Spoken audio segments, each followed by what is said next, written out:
Hello, wonderful. It's Sarah K Ramsey, and we're here to talk about finding love and success after a toxic relationship so you can bounce back better.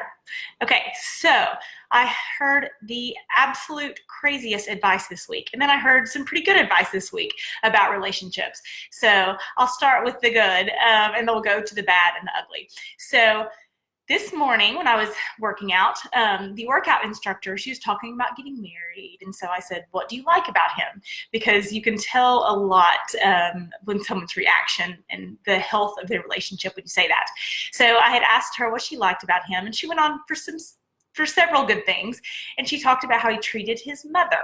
And that is definitely advice that I've heard that I think is pretty good advice. If someone treats their mother well, they are more likely to treat you well. Which I also am kind of studying a correlation to see if I think people who have really difficult mother-in-laws make better husbands. Not saying anything about my mother-in-law, but a lot of the people I hear who talk about having a really strong mother-in-law have husbands that are more easy to be married to than someone who had a very passive mother-in-law who did everything for her son, and then the son grows up and expects you to do everything for them too. So anyway, good relationship advice. They should be good to their mother. Now, some really bad relationship advice I heard this week was about, it was actually from a therapist, and she had read one of my articles, and it was on Facebook, and you know how people love to get into Facebook arguments. So she had this argument going on my news thread there on Facebook on my article, and she basically got really upset that I referred to someone as a toxic person rather than an abuser.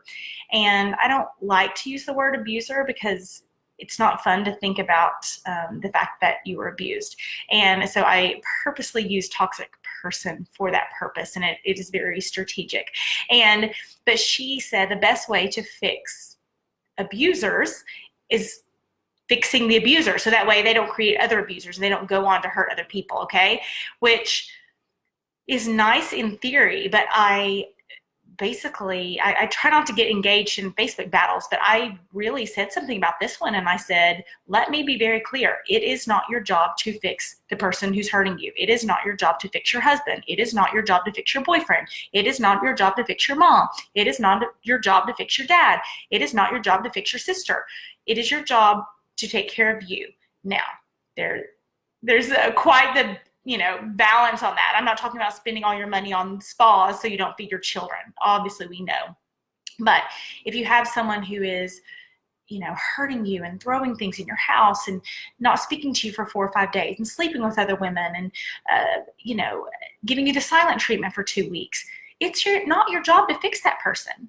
And no matter how much you love them, you will not fix them because they will not fix until they want to fix themselves, okay? So I would love to hear from you guys what is some really good relationship and marriage advice that you've heard, and what is some really bad advice that you have heard.